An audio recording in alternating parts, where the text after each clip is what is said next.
guys, Matt here from Loon Outdoors. Today we're tying an October Caddis pupa on a jig hook. Firehole size 8 jig hook, it's 5/16, Vivus 50D. And we're going to go ahead and start off. We have like a 1/8 inch bead. Change your bead size based on the depth that you want to fish if you're tightline nymphing this. That be just due to that because you're not adding peripheral weights to that type of a rig. So I'll take a nice deep thread wrap into the bend of the hook, and I'm going to use a little bit of diamond dub, and this is an October Caddis color. It's just super basic, out of the box.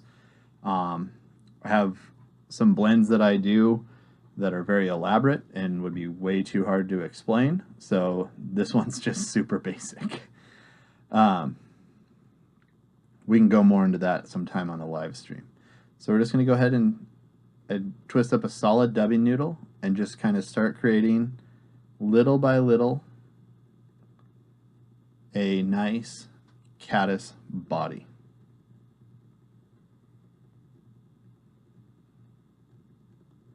And once we're wrapped around with that 50 GSP, I feel like this is going to look really buggy and it's going to hold really tight. I kind of work almost in a figure 8 over itself quite often. And with that clear thread, I can go ahead and kind of rib over without adding too much like a true ribbing material. You could also use some uni wire in there if you so desired.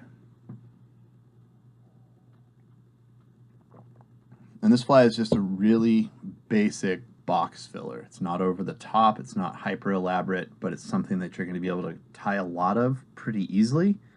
And you know, you can create this all the way down to like a size 16 as far as caddis go. So olives, browns, blacks. I like to use CDC, which you see me tying in here, for like my hackle and legs. It creates a soft hackle effect. There's a ton of movement and like micro pulsation from that CDC fiber. You don't need to have the top tiered CDC for this. You don't want to use super prime stuff, but anything in brown that you can find. This is some ice dub in brown. If you guys have noticed, there's a real big trend. I use a lot of ice dub in brown. It's ICE 40. It seems to catch fish on no matter which nymph I put it on. So it's just one of those colors for here in Northern California that I have found to be like very much so on the hit list. So I'm going to take my CDC palmer through over the top of my dubbing. I'm using the stem there, and I'll take a few wraps before it starts to get too thick and trim off the excess. Pull it back out of the way, some more securing wraps, and you can see you have this like leggy suggestive creature. For my antenna, I'm just using some bronze mallard. You could use some dyed mallard flank as well in like a light brown or wood duck, really anything. You could use pheasant tail, any number of things. I just love bronze mallard.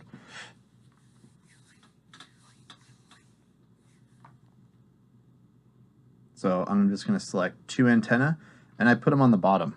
And a lot of people are like, why are you putting your antenna on the bottom? Even though this is on a jig hook and you want it to ride a certain way, when you're fishing through faster riffle water, this fly still will rotate. And bugs don't swim right side up in current.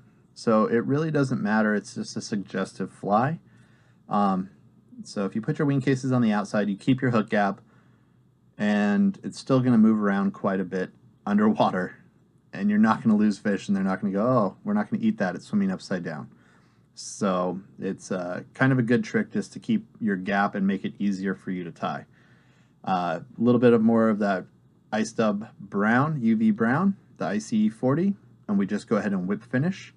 And this is a really simple October Caddis pupa, and hopefully you guys can apply this to a ton of your caddis fishing and have a great new fly for under an indicator or, you know, tightline nymphing.